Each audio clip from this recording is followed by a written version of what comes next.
Coup de tonnerre dans l'affaire opposant Gérard Depardieu et complément d'enquête Geoffroy Lejeune. Ça a été annoncé ce matin par le journal du dimanche, par votre journal. La justice a sommé la société de production de restituer les images à l'acteur dans un souci de transparence. C'est une affaire qu'on a beaucoup traitée ces derniers mois sur notre antenne. Une séquence est au cœur de ce tollé judiciaire et médiatique, dans laquelle Gérard Depardieu est vu en train de tenir des propos à caractère sexuel envers une petite fille. C'est comme ça que ça a été présenté. Même pédophile, en fait.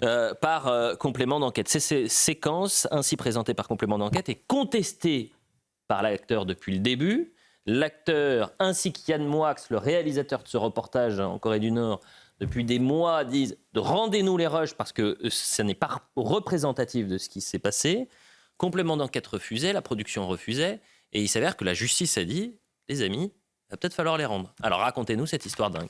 Mais en fait, c'est un séisme, parce que vous avez tout bien résumé, je rentre un peu dans le détail, mais il y a ce complément d'enquête qui paraît à l'automne dernier, dans lequel on voit Gérard Depardieu tenir des propos à caractère sexuel, oui, mais aussi presque pédophile, sur une petite fille en Corée du Nord, dans un documentaire tourné par Yann Moix.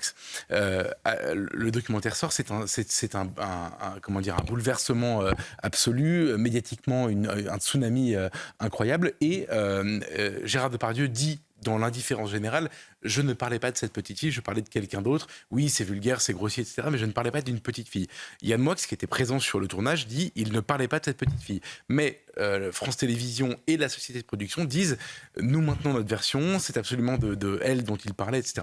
Ça a été authentifié et attendez, par un huissier. S'engage à ce moment-là une bagarre, un bras de fer médiatique entre des gens qui disent on aimerait bien savoir, on aimerait bien en voir un peu plus, parce qu'on voit, nous, un produit fini, monté, entre guillemets, trafiqué, c'est-à-dire travailler, en fait, des images, travailler. On ne sait pas si vraiment Gérard Depardieu est à cet endroit-là, à ce moment-là, en train de parler de cette fillette-là, ou si ça a été travaillé par des monteurs, etc., dont c'est le métier. Entre des gens comme moi, par exemple, je pose la question au JDD, je suis allé en parler chez Cyril Hanouna, ici, chez Pascal Praud, etc., et la société de production et France 2 qui disent nous avons vu les images, nous authentifions que c'est vraiment ça qui s'est passé, il n'y a circulé, il n'y a rien à voir, et ils ont même fait appel parce que la pression est devenue un peu forte à un moment donné. Un huissier. Nous, on demandait à voir les rushs, c'est-à-dire en fait les images non montées, et ils ont fait appel à un huissier qui a certifié de manière extrêmement ambiguë. En gros, il n'a rien certifié tout en certifiant avec un tampon officiel d'huissier en disant oui, je certifie qu'il y a bien sur les plans une fillette. Ce qui ne dit pas qu'il n'y a pas une autre personne. Et donc, Yann Moix et Gérard Depardieu ont porté plainte contre la société de production en demandant à récupérer les rushs. Il se trouve que l'avocat de Yann Moix et de Gérard Depardieu, Jérémy Assous, qui est le même d'ailleurs, qui est chez Cyril Hanouna ce soir, pour en parler, a réussi, a obtenu hier de la justice à récupérer ces rushs pour pouvoir les voir sans montage, sans travail, sans possibilité de trafiquer.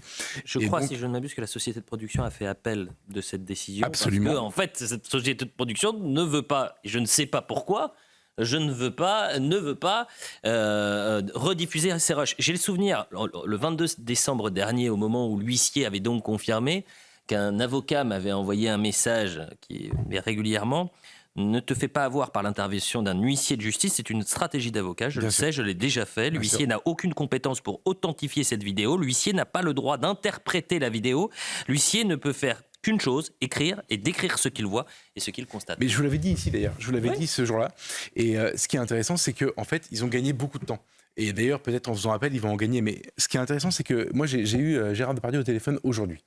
J'ai eu d'ailleurs Yann Moix, j'ai eu leur avocat commun. En fait, ce que eux demandent, et c'est intéressant, personne ne prétend que cette séquence n'existe pas. Mais on prétend qu'il y a un doute sur le fait qu'elle soit réellement ce qui a été montré dans le complément d'enquête. Donc, ils ont demandé, et moi, mon métier, ça a été de poser la question, on a demandé à la voir, cette séquence. Et depuis le début, il y a un blocage, un blackout, en fait, de la part de France Télé sur ce sujet qui est au moins suspect.